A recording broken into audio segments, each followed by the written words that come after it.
नमस्कार विद्यार्थ्यांनो, आज आपण इयत्ता 7वी नागरिक शास्त्र पाठ क्रमांक 5 मूलभूत हक्क भाग 2 या पाठाचा स्वाध्याय बघणार आहोत।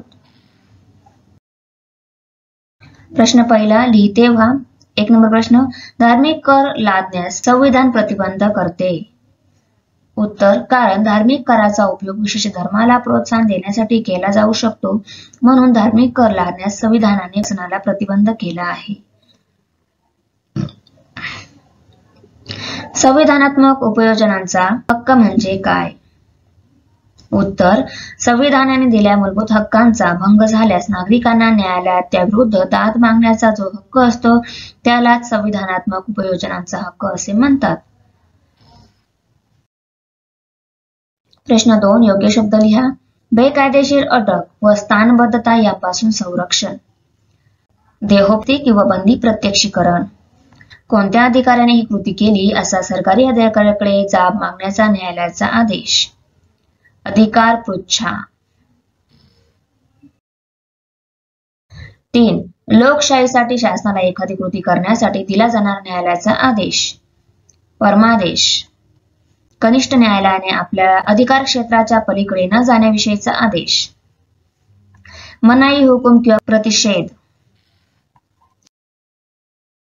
प्रश्न 3, आपण करू शकतो याचे कारण पुढे नमूद करा। सर्व भारतीय नागरिकांना सगळे सण आनंदाने साजरे करता येतात कारण भारतीय संविधानाने भारतीय नागरिकांना सांस्कृतिक अधिकार दिलेले आहेत। सण समारंभ हा लोकजीवनाच्या संस्कृतीचा एक भाग आहे।